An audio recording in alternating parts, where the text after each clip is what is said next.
जय श्री राम। हर हर महादेव।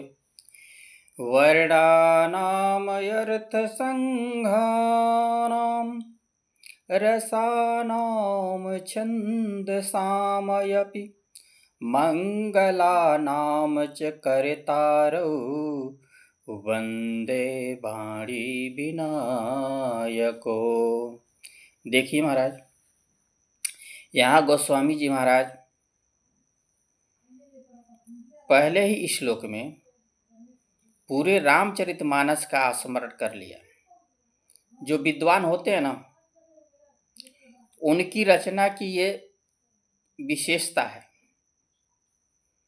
यहाँ गोस्वामी जी ने पहले ही श्लोक में पूरे रामचरितमानस का स्मरण कर लिया। जो विद्वान होते हैं उनके रचना की ये विशेषता होती है।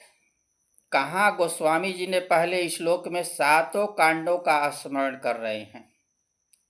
कैसे? वर्णानाम अर्थसंघानाम रसानाम छन्दसामपि मंगलानाम च कर्तारौ वन्दे वाणी विनायको। वर्णानाम कहते हैं बालकांड की कथा कैसे हुई?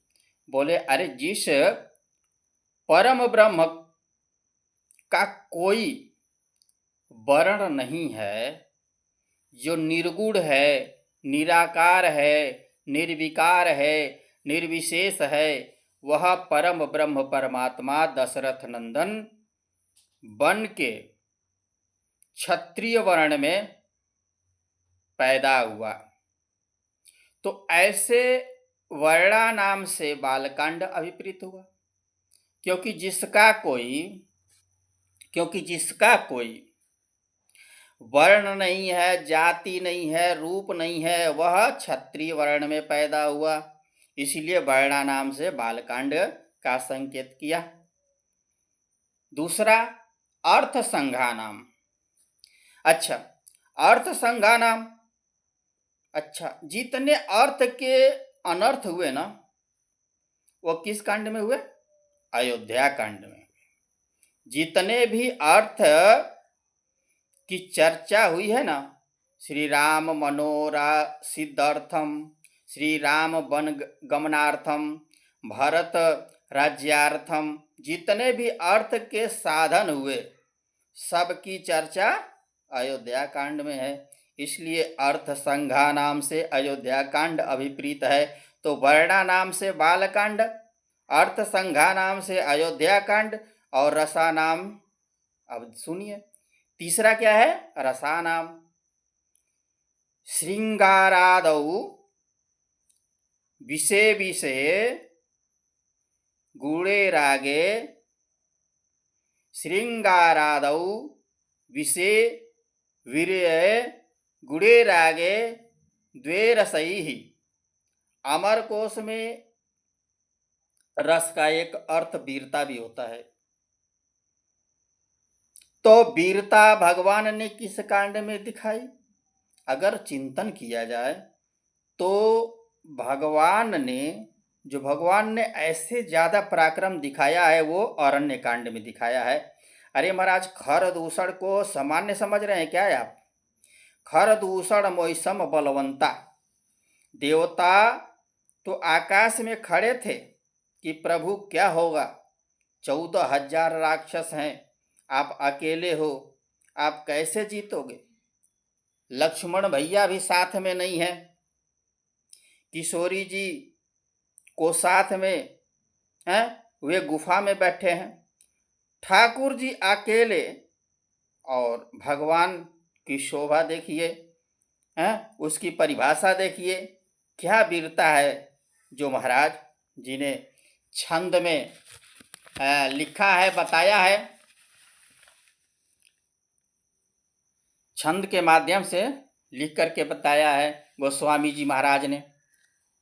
कोदंड कठिन चढ़ाई, सिर जट जूट बांधत सो है क्यों, मरकत सयल पर लरत दामिनी, कोटि सो जुग भुजग ज्यों।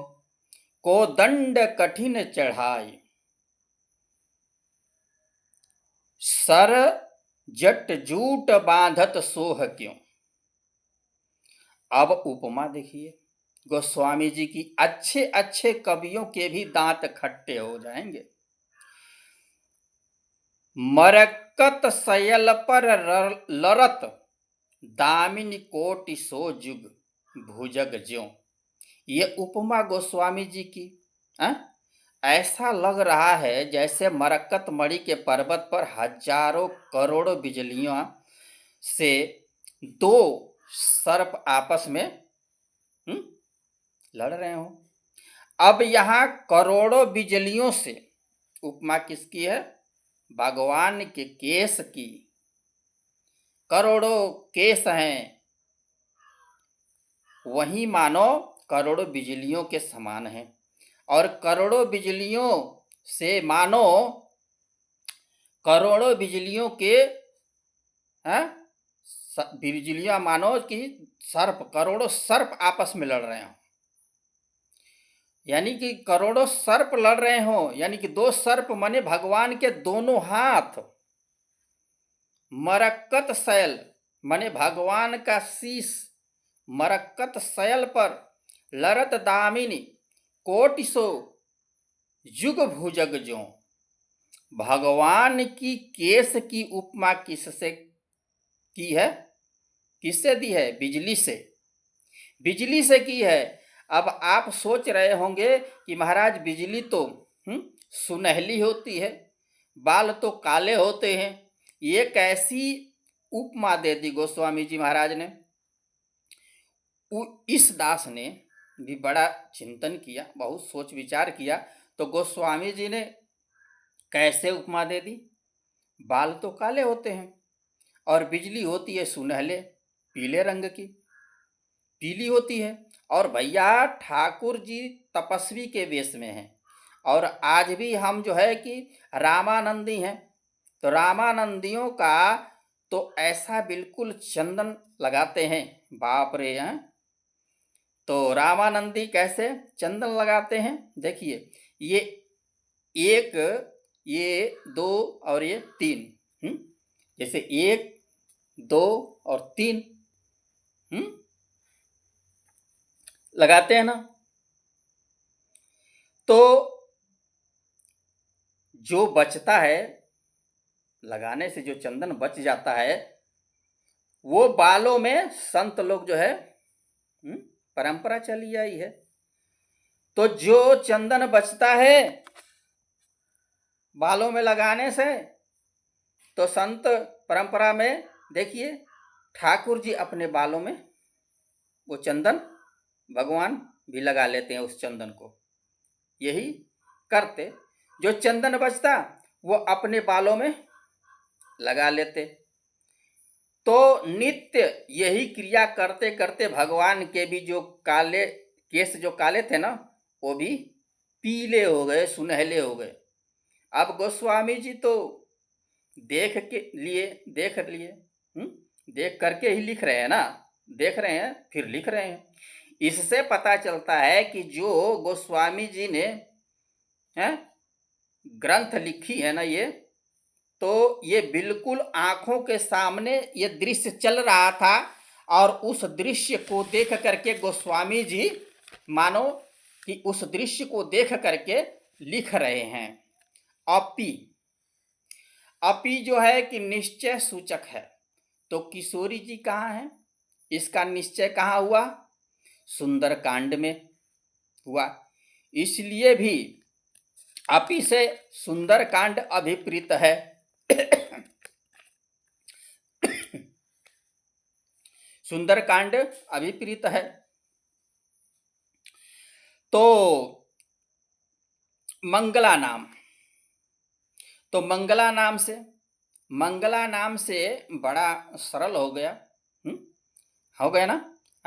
भगवान राम ने रावण का वध किया तो जग का क्या हो गया? मंगल हो गया, जग का कल्याण हो गया, मंगल हो गया, जग मंगलमय हो गया।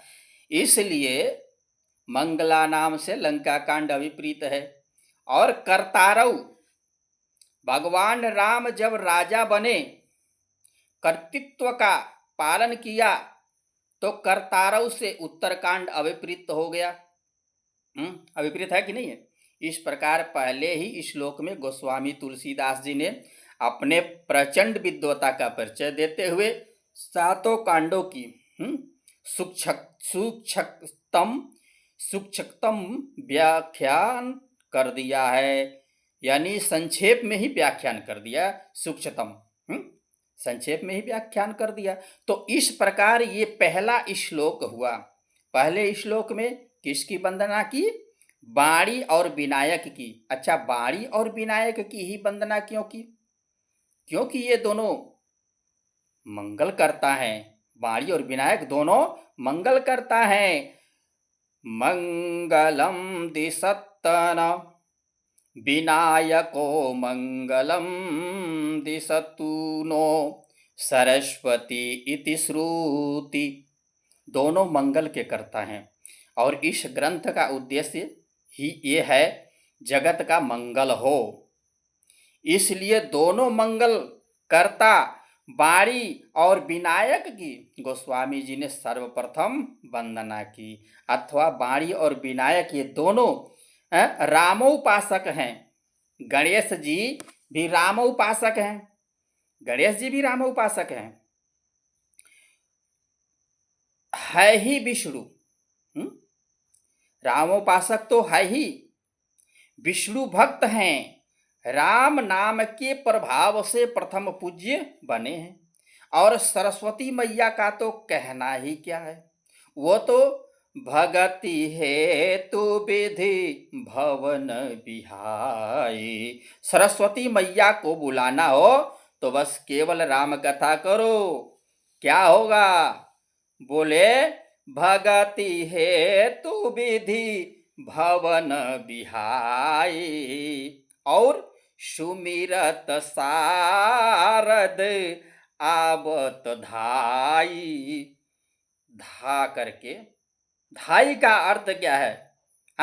दौड़ते हुए आती हैं सरस्वती जी।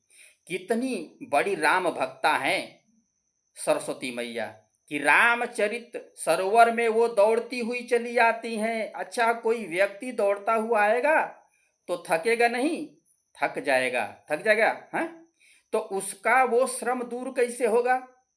बोले स्नान करेगा, कुछ पान करेगा, विश्राम करेगा तो कुछ थकावट दूर हो जाएगी। तो सरस्वती मैया तो ब्रह्मलोक से दौड़ करके आ रही हैं। उनकी थकावट कैसे दूर होगी? बोले रामचरित सर बिनु अनवाए सो श्रम जाहि न कोटि उपाय। जब तक उनको रामचरित रूपी सरोवर में स्नान नहीं कराएंगे तब तक उनका श्रम दूर होने वाला नहीं है। तो इससे संकेत क्या मिलता है? बोले संकेत दूसरा यह मिला कि बाणी और विनायक ये दोनों रामोपासक हैं। बाणी और विनायक दोनों रामोपासक है, पर ये ग्रंथ रामोपासना का है। इसीलिए गोस्वामी जी ने प्रथम बाणी और विनायक की वंदना की। अथवा तो सरस्वती मैया है तो संभाषण हो चाहे लेखन हो तो अधूरा हो जाएगा ना। तो गोस्वामी जी ने सोचा कि दोनों की चर्चा कर लेते हैं। क्योंकि सरस्वती मैया संभाषण में निपुण हैं तो गणेश जी लेखन में निपुण हैं। तो जब संभाषण और लेखन दोनों होगा तभी तो जगत का मंगल होगा ना।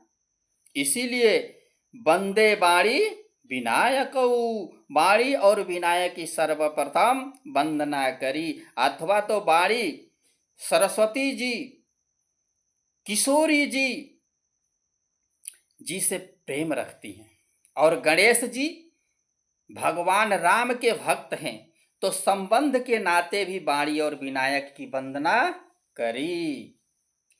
वर्ण, अर्थ और अर्थों के समूह, रस और छंद को करने वाली, देने वाली वाणी और विनायक की हम सब वंदना करते हैं।